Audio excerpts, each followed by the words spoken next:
नमस्कार सभी दर्शकों का स्वागत है हमारे चैनल में ग्लोबल लेंस में और सबको हम रामनवमी की हार्दिक शुभकामनाएं देते हुए ये भी निवेदन करेंगे कि हमारे चैनल को सब्सक्राइब करते रहिए, लाइक करते रहिए, कमेंट करते रहिए और सपोर्ट करते रहिए। धुरंधर 2 ने बहुत जगह पे आग लगाई है, तबाही मचाई है। पाकिस्तान से लेके भारत में जो हमारे लोग हैं जो सपोर्ट करते रहे हैं ऐसे सब चीजों को, उनके मन में भी बहुत बुरी तरह से आग लग गई है। और इस मूवी ने बहुत बड़ा एक धमाका कर दिया है। और ये मूवी अब बीजेपी की मूवी है ऐसा भी विरोधी पक्ष के कुछ नेता कह रहे हैं। तो कैसे ये तबाही मची है, कैसे ये आग लगी है, इसी के बारे में आज हम चर्चा करेंगे क्योंकि रामनवमी का एक अवसर ऐसा है ना जब हनुमान जी भी याद आते हैं जिन्होंने सब लंका में जाकर सबकी आग लगाई थी। तो क्यों ना हम इसी के ऊपर आज चर्चा करें और इसीलिए हमारे बीच उपस्थित है हमारे political analyst Devendra Kumar sir को। धन्यवाद वर्षा जी। सर, धुरंधर के बारे में सर क्या-क्या नहीं आ रहा है? पाकिस्तान में भी किस तरह से आग लगाई है, तबाही मचाई है, ये भी आ रहा है अभी न्यूज़ चैनल्स में। सर आप क्या कहेंगे सर? देखिए, ये पाकिस्तान पहले जाग जाता तो धुरंधर नहीं होते। सही बात है। और बड़ी बात ये है, मैं आपको बताना चाहता हूँ कि अ, वैसे आपको और आपके दर्शकों को रामनवमी की बहुत-बहुत शुभकामनाएँ। हम इतने भाग्यशाली हैं कि हम उस भारतवर्ष में जी रहे हैं, जिस भारतवर्ष में रामलला का फिर से पुनरागमन हुआ है। 500 वर्षों का संघर्ष हमारा, जो अनेक वीरों के बलिदान, आज भगवान श्री राम के आशीर्वाद से रामलला विराजमान है। Yes sir. तो रामनवमी की सभी को हार्दिक शुभकामनाएँ। राइट। धुरंधर की बात करें तो देखिए कि एक आदर्श राज्य व्यवस्था कैसी होनी चाहिए, ये अ, रामायण में है। आदर्श राज्य व्यवस्था ऐसी होनी चाहिए कि जो राजा है, हुँ, उस राजा के लिए सामान्य जनता में भाव होना चाहिए, प्यार होना चाहिए, स्नेह होना चाहिए, विश्वास होना चाहिए। यस। और राजा का जो है, राजा का व्यवहार, वाणी, वर्तन ऐसा होना चाहिए कि लोगों का जो विश्वास है वो बना रहे। धुरंधर के साथ-साथ 2 चीज़ें एक साथ अभी चल रही हैं। एक तरफ धुरंधर है, दूसरी तरफ ईरान में मैं अभी बात कर रहा था, किसी ने बोला कि आप ट्रंप को कैसे व्याख्यायित करोगे? मैंने मैंने उनको कहा कि ट्रंप एक ऐसा व्यक्तित्व है, ट्रंप वो ट्रंप नहीं है, वो पूरी दुनिया की इकोनॉमी के आगे आया हुआ एक बहुत बड़ा बम्प है। यस। राइट। तो ऐसे सिनेरियो में, जहाँ पूरे विश्व में पेट्रोल, डीज़ल की किल्लत हो रही है, क्या होगा ये सब हो रहा है।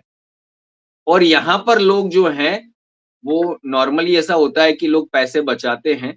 यहाँ पर लोग 300, 400, 500, 1000, 2000 रुपए की टिकट लेकर धुरंधर एक मूवी देखने जाते हैं। मूवी भी ऐसी है कि मुझे याद है जब संगम आई थी, राज कपूर की, राज कपूर की 2 यस। इंटरवल थे उसमें।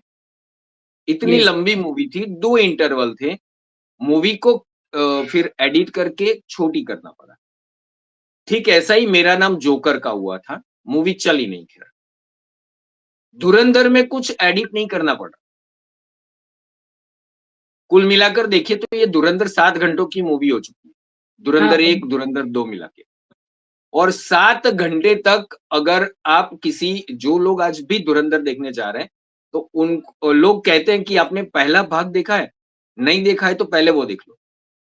तो अगर ऐसे लोगों को बिठाकर 1 और 2 साथ में दिखाया जाए, मैं ये मानता हूँ कि वो 7 घंटे बैठ के ये मूवी देख लेगा। बिल्कुल सर। तो बात हो रही थी राजा की। आज हम राजा राज्य व्यवस्था जो है उसमें मोनार्की तो है नहीं। राजाशाही के दौर में हम हैं नहीं। हाँ, जहाँ पर हैं वहाँ पर युद्ध के युद्ध ही चल रहे हैं। मैं पश्चिम एशिया की बात कर रहा हूँ।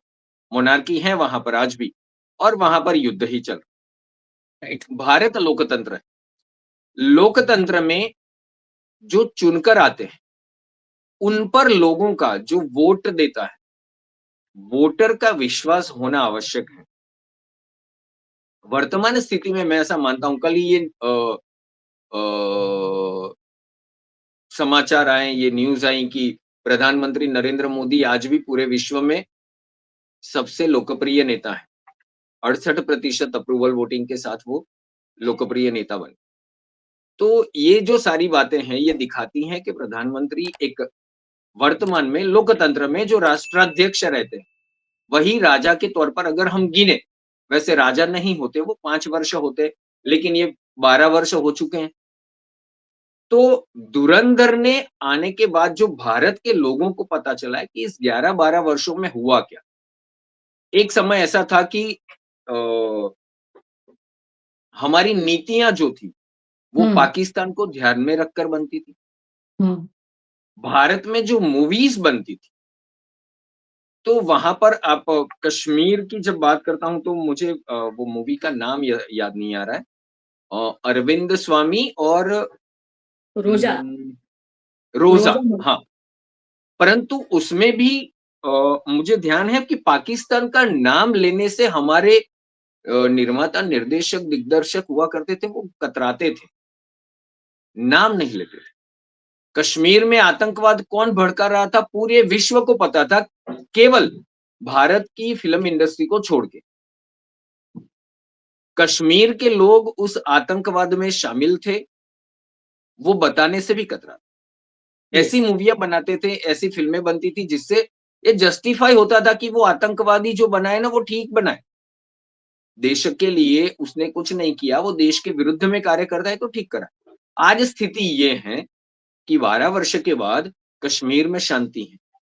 हुँ, अशांति जो मची है वो पाकिस्तान में मची है। यस, कहते हैं ये जो लियारी हैं, जहाँ की बात बताई गई है, वहाँ घर-घर में जाकर पाकिस्तानी पुलिस भारत के जासूस ढूँढ रही है। अब सोचिए एक अब मूवी यस, आपके पड़ोसी देश में क्या कर सकती है, ये अगर मैं ऐसा मानता हूँ कि शायद अगर ऐसी मूवी जब कश्मीर में आतंकवाद पनपा उस समय बनती और पाकिस्तान का असली चेहरा दिखाया जाता।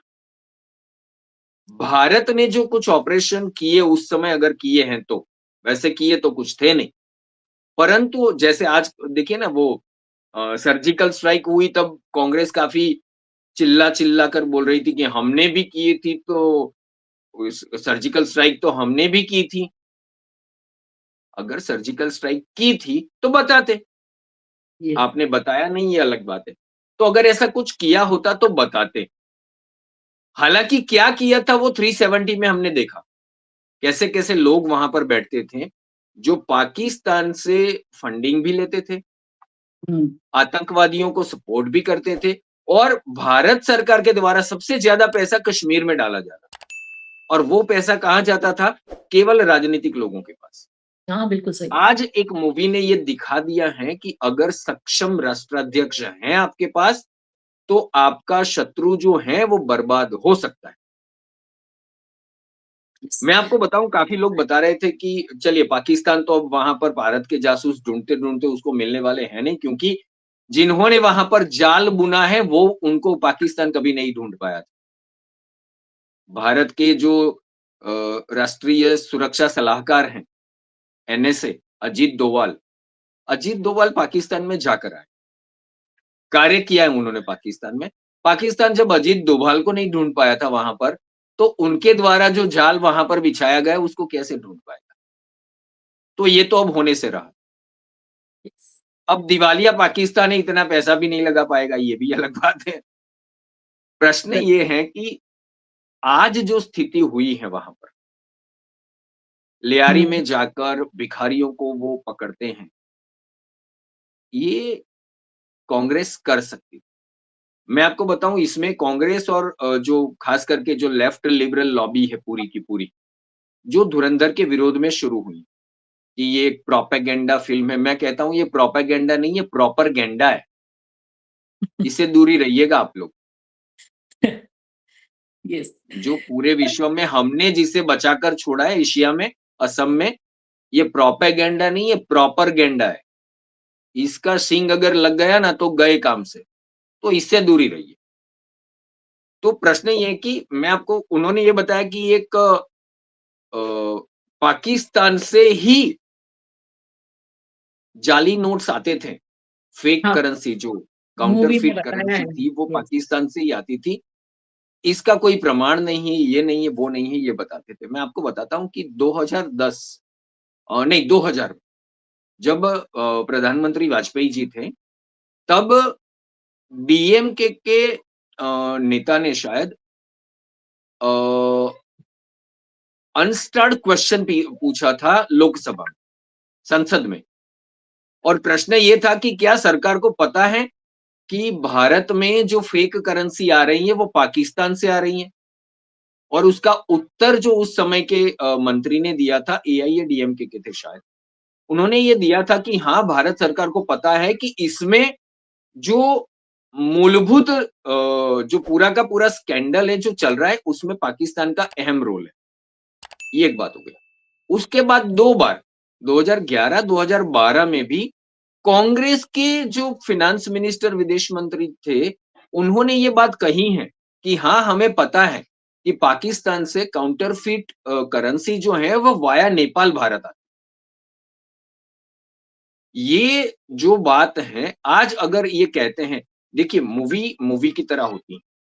ये कहते हैं कि ये कोई ये कहे 2011 में तो मर चुका था, आपने 14 में प्रधानमंत्री नरेंद्र मोदी आए तब दिखाया। भैया एक तरफ आप कहते हो मूवी को मूवी की तरह देखो और दूसरी तरफ कहते हो कि ये देखो गलत दिखाया।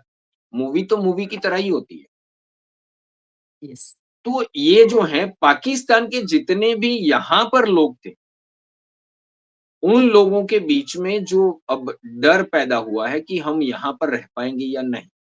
दूसरा डर वहाँ पर पाकिस्तान में फैला हुआ है कि ये जो हैं, ये जो भिखारी यहाँ पर बैठे हैं क्योंकि लियारी में जो दिखाए हैं वो जिस प्रकार से हमारे जासूस वहाँ पर रहे, तो वो अब घर-घर ढूँढ रहे हैं कि भारत के जासूस कहाँ हैं।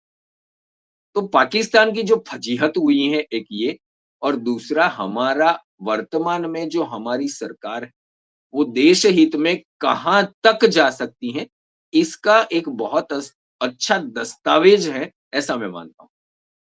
सर दूसरी बात ये सर आतिक अहमद जो गैंगस्टर था उसके नाम से आतिफ अहमद करके बताया हुआ है। अ, वो भी बताया हुआ है कि किस तरह से जाल बुना गया है था उत्तर प्रदेश में और सब इलीगल वेपन्स, ड्रग्स क्या-क्या नहीं वो सब तरफ फैलाता था या सप्लाई करता था। तो इसकी वजह से सपा वाले भी बहुत गुस्सा है, क्योंकि तब तो सपा की सरकार होती थी। देखिए, जहाँ तक आतिफ अहमद का प्रश्न है, मैं आपको बताऊँ कि आतिफ अहमद ने स्वयं ये स्वीकार किया था, उसके पाकिस्तान के साथ संबंध हैं। अब प्रश्न तो ये है कि अगर कोई आपके शत्रु देश से संबंध है, तो ये तो नहीं कहेगा कि मैं आपके देश के विरुद्ध में काम करता हूँ। हालाँकि राइट, मैं भी आतिफ अहमद पे ऐसा कोई आरोप नहीं लगा रहा हूँ क्योंकि ऐसा प्रूफ मेरे पास भी नहीं कि ऐसा ही है। परंतु अगर है, तो देखिए वर्तमान में जो स्थिति है, उस स्थिति को अगर हम ध्यान में रखें और स्वाधीनता के बाद भारत के मुसलमानों को जिस प्रकार से मुख्य धारा से अलग रखा गया, अल्पसंख्यक करके उनको एक अलग से आइडेंटिटी दी गई। उनको भारत अब इंडियंस हो, इंडियन वाली जो हमारी आइडेंटिटी है हमारी, उससे अलग करके अल्पसंख्यक वाली आइडेंटिटी दी और उनको जो पढ़ाया गया जा रहा है आज भी, वो ये पढ़ाया जा रहा है कि आप तो इस देश में राजा बनने के लिए आए हो, पैदा ही आप इस देश पर शासन करने के लिए हुए। तो राइट। इसमें ये सारी बातों को अगर हम देखें, उसके बाद भारत के मुस्लिमों के लोग, भारत के कई मुसलमान जैसे 1993 के जो बम ब्लास्ट हुए मुंबई में, अगर चार्टर्ड अकाउंटेंट तक पढ़ा हुआ कोई व्यक्ति भारत के विरुद्ध जाता है, वो तो यस। आतिक अहमद क्यों नहीं जा सकता? तो सर मूवी में सर इतना माइन्यूटली काम किया गया है मतलब हर उस चीज को बताने की कोशिश की है जैसे दाऊद इब्राहिम का इंट्रोडक्शन करते तो अरे वो बॉम्बे वाले मुंबई तो मतलब दर्शक बराबर समझ जाती है कि ये बॉम्बे वाले मतलब बॉम्बे सीरियल ब्लास्ट में जो इन्वॉल्व था, फिर बाद में एक नवाज़ शरीफ का कैरेक्टर था, वो इतना बिल्कुल नवाज़ शरीफ ही लगते हैं। तो वो भी मैंने सोशल मीडिया पे देखा कि सब लोग अभी नवाज़ शरीफ को भी डाउटफुली देख रहे हैं कि ये भी उसमें शामिल था पाकिस्तान का वो करने के लिए, कॉन्स्पिरेसी करने के लिए। फिर तीसरी बात है वो सबसे अच्छी बात वो है कौन है वो जिसको मारता है वो आखिर में और उसको बोलता है कि तेरे को बोलना पड़ेगा। अजीत डोभाल फ़ोन पे लाइव पे दिखते हैं और मतलब जो कैरेक्टर निभा रहे हैं वो, जय भारत माता की जय वो उसके मुँह से बुलवाते हैं। अभी देखिए, भारत माता की जय बोलने पर भी यहाँ पर तो लेफ्ट लिबरल को समस्या होती है। हाँ, मतलब वो उसने मुँह से बुलवाया ऐसा पिक्चर में है। मतलब सर कितनी तो छोटी-छोटी बातों से बराबर से लगाया हुआ है आग। मत देखिए, ऐसा है कि निश्चित स्थान पर अगर आप कुछ करते हैं तो जो आग लगती है, मैं किसी से बात कर रहा था तब किसी ने मुझे ये बताया कि देखिए देवेंद्र भाई ऐसा है कि ये धुरंधर धुरंधर नहीं है, ये अब तक जो धुरंधर बनकर घूम रहे थे भारत में, हाँ, ये धुरंधरों की पोल खोल है। यस, भारत की मीडिया, भारत के कुछ राजनीतिज्ञ और भारत की कुछ ऐसे लोग, प्रतिष्ठित लोग, जैसे आतिक अहमद की आपने बात की, आज तक देखिए यहाँ पर गुजरात में अहमदाबाद में एक डॉन हुआ करता था, हुँ, लतीफ, यस, अब्दुल लतीफ। वो शराब के और वो बहुत बड़ा बुटलेगर था। जेल में रहते हुए वो 5 जगह से चुनाव जीत गया। आप सोचिए और उसका बुटलेगर बनना जो है, उसको जस्टिफाई करती हुई एक मूवी आई थी जिसका लीड रोल शाहरुख खान ने किया, रईस। हाँ, तो अभी पहली ऐसी एक मूवी है जो यहाँ पर रहकर जिन-जिन लोगों ने भारत के विरुद्ध काम किया है, ऐसे लोगों का नाम उजागर कर रही। पाकिस्तान में किस प्रकार से क्या चल रहा था, कहाँ-कहाँ तक पाकिस्तान के तार भारत से जुड़ते थे, वो इसमें दिखाया है साफ तौर पर। केवल इतना ही नहीं, मैं आपको बताऊँ दाऊद की बात मैंने पिछले पॉडकास्ट में भी कही थी, कि पूरा का पूरा बॉलीवुड जो था, वो दाऊद की कुर्निश बजा था। बिल्कुल ये तो धुरंधर ने उध्वस्त कर दिया अभी उसका भी। आज दाऊद का नाम लेने से कतराते, राइट, उसकी बहन हसीना कासकर, उसके ऊपर भी मूवी बनाई। उसके ऊपर मूवी बनी और मतलब ग्लोरीफाई किया गया। सबको ग्लोरीफाई किया था ना उन्होंने। रईस दाऊद का नाम लेने से जो लोग कतराते थे आज, इस मूवी हुँ, में स्पष्ट स्पष्ट रूप से दाऊद का न केवल नाम लिया गया, उसको बताया गया है कि इसने क्या-क्या किया है। यस, तो ये भारत के लोगों के सामने क्योंकि इसमें हुआ क्या है पता है? मैं आपको बताऊँ धुरंधर आज इतनी सफल क्यों हुई? क्योंकि जो सामान्य लोग जानते थे, सामान्य लोगों को पता था कि ये मूवी आई है ना, इसमें दाऊद का पैसा लगा। ये सामान्य जो उस समय के लोग थे, उन सबको पता था कि मूवी कैसे बनती हैं, दाऊद का पैसा कैसे लगता है, कहीं से आरडीएक्स आया है तो उसमें दाऊद का हाथ कहाँ है, आईएएस किस रास्ते से भारत में आती है, ये सब जानते थे। गाँव के बंदे जानते थे, गाँव में बैठा व्यक्ति जानता था। समस्या केवल ये थी कि भारत सरकार को ही पता है। और एक डायलॉग वहाँ पर है कि ये चाय वाले के आने के हाँ, बाद चाय वाले का तो है। हाँ, इस चाय वाले ने आकर जिन-जिन लोगों की 5 स्टार होटलें चला करती थी ना, उसको बुलडोज़ कर दिया। यस, तो ये जब दिखता है, तो ये इसके सफल होने के कारण में ये भी हैं, कि जो व्यक्तिगत रूप से मैं जानता था और जिसको डर के मारे डर क्या था? कि भारत का मुसलमान देखने नहीं आएगा। राइट, इस मूवी को अवार्ड नहीं मिलेगा, क्योंकि मैंने पढ़ा था कि किसी ने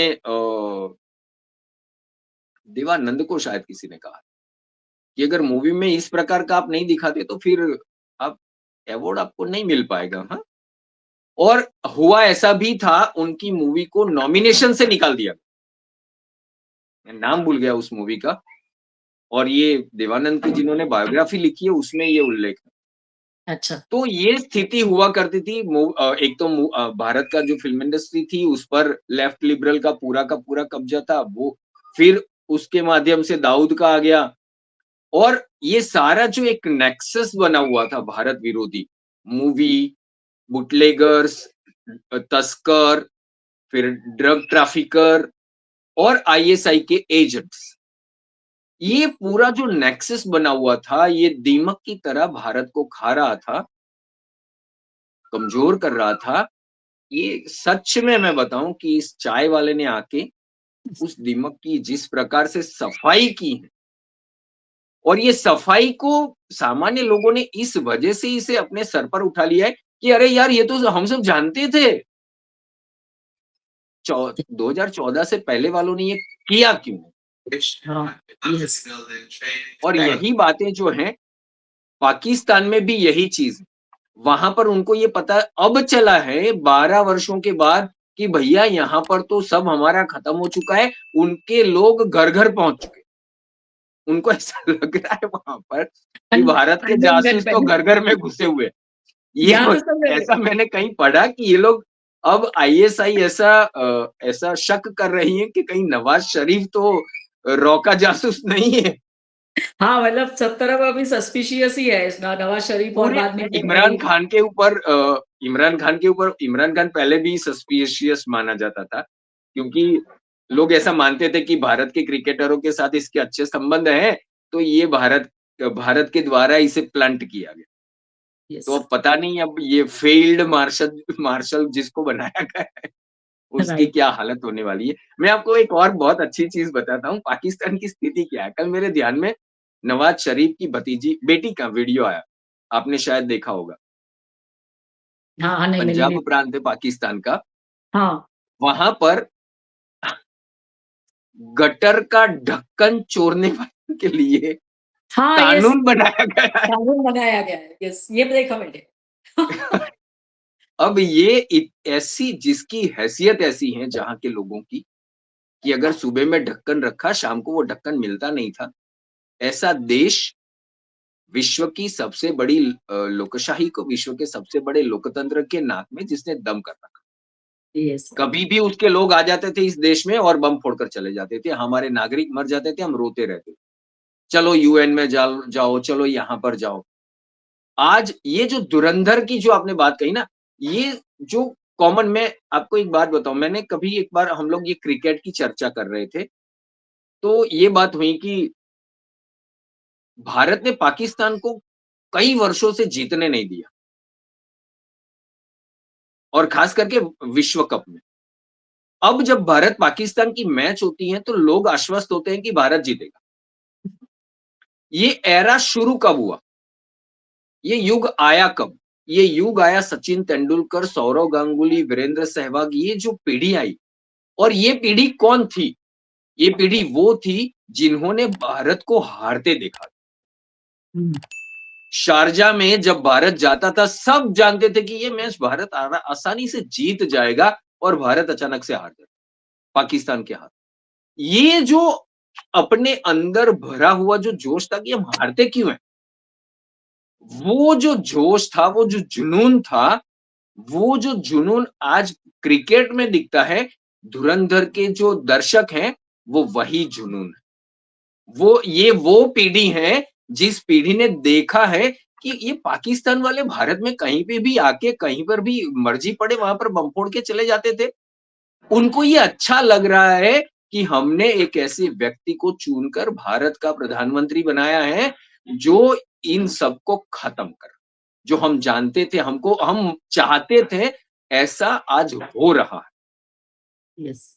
तो सर तो ये धुरंधर की जो सफलता है, इसके पीछे जो है वो सामान्य व्यक्ति जो मानता था कि मैं चाहता हूँ कि पाकिस्तान खत्म हो जाए। ये हो रहा है, ये उनकी आँखों से वो देख रहे हैं, और कैसे हुआ है, वो जब उसको देखने को मिलता है तो वो सर आँखों पर बिठाएगा, इसमें कोई शंका नहीं। Right, right. तो सर ये हम कह सकते हैं कि सामान्य लोगों की जो भावना थी, कि जो कुछ भी उस ज़माने में मतलब 2014 के पहले से जो कुछ भी हमारे देश के खिलाफ हो रहा था, अंदर ही अंदर वो पता भी चला और सामान्य लोगों ने इस बात के लिए भी सपोर्ट किया है मूवी को कि उन्हें उसका अंत कैसे किया जाता था या फिर ऐसे अंत किया है, वो भी बताया गया है, वो भी देखा। तो इसीलिए जो मन में आपने बोला ना कि जो एक पीड़ा रहती थी कि हम क्यों नहीं कर सकते, वो करके दिखाने के बाद ये धुरंधर 2 जो है इतनी बड़ी सफलता मिली है। तो सर हम ये कह सकते हैं कि एक तरफ ईरान और अमेरिका का वो युद्ध चल रहा है, मिसाइलें, ड्रोन वहाँ गिर रहे हैं, लेकिन धुरंधर 2 ने हर जगह पे इस तरह से मिसाइल और ड्रोन्स डाले हैं, जिन्होंने ये काम इस तरह से किए हैं भारत के खिलाफ। तो चाहे वो फिर नोटबंदी क्यों ना हो, चाहे फिर वो आतिफ अहमद का मामला क्यों ना हो, चाहे फिर वो और क्या बताएँ दाऊद इब्राहिम का था, बहुत सारी ऐसी बातें थी और इसलिए दर्शक उसको अपने सर आँखों पर बिठाकर इतना बड़ा सक्सेसफुल क्या बोलते हैं उसको एक धमाका किया है धुरंधर 2 ने। तो सर आपको धन्यवाद देना चाहेंगे वन्स अगेन आप हमारे साथ जुड़े, चर्चा की और सभी दर्शकों को कहेंगे जिन्होंने नहीं देखा वो और देखें और जिन्होंने देखा वो डबल भी देख सकते हैं और ताकि इन लोगों को फिर से कुछ ना कुछ आग लगती रहे। बॉलीवुड उध्वस्त हो गया जो मतलब इन द सेंस जो दाऊद के अंडर में था, ये भी एक अब नया शुरू हो जाएगा। तो वन्स अगेन रामनवमी की शुभकामनाएँ। धन्यवाद सर, जय हिंद, वंदे मातरम। जय हिंद, वंदे मातरम। और आज के दिन तो जय श्री राम बनता है। जय श्री राम, यस। धन्यवाद।